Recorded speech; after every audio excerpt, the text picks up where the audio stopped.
This is truly happening, and you're not going to stop it. But there is something you can do about it. What I'm going to share with you is the facts, figures, numbers, logic, and the exact thing that I've done to position my family to number one, understand how to beat inflation, and number two, take advantage of the biggest shift in generational wealth in history. But here's the thing. This transition will be complete around 2030. I've been warning people 2020, 2021, 2022, 2023, 2024, and I told you that banks were going to custody your crypto. I told you that Bitcoin is going to be the foundation, and I shared with you things like XRP are going to change the financial system.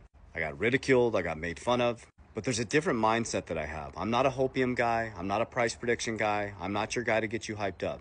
I'm the guy that's going to teach you how to be sickening disciplined, consistent, and patient. Because price predictions, hopium, are wrecking people's portfolios. And if you're waiting for a savior, you're going to get wrecked 100% of the time. Nobody's coming to save you.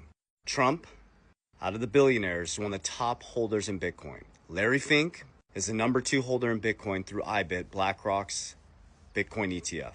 Larry Fink was just on the news talking about how their biggest growth, is through cryptocurrency, and their top performing ETF is their Bitcoin ETF. The third wealthiest person in Mexico is 70% in Bitcoin. The whole Trump administration, his whole cabinet, Howard Lutnick, David Sachs, Bo Hines, who stepped down to go take Tether and bring it in here, which runs 90% of the stablecoin market, RFK, all in on Bitcoin, are all huge proponents of crypto. Scott Bessent, the Treasury Secretary, job is to keep the bond market going. And now we have the Stablecoin Genius Act coming in, which uses what? 60% treasuries, bonds, to balance out the one-to-one stablecoin. So they're going to use stablecoins to save the bond market from collapsing. BRICS, Brazil, Russia, India, China, South Africa are working to de-dollarize. This has been going on since 2009. We're going into a new monetary system. It's an even playing field. Trump's okay with that, but he positioned himself to be okay with that. His family, in the next 24 months, I predict that they'll make more wealth in cryptocurrency than they will in their whole legacy of real estate empire. But here's what I've done. I position Bitcoin as the foundation, a supercharged savings like gold. I will never sell my Bitcoin.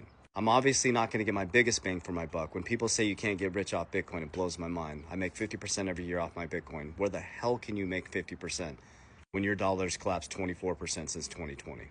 All right, let's use DBase. But that is just my foundation. That's like the baseline. I use other things like XRP, XLM, HBAR. I'm now stacking WFI, Solana.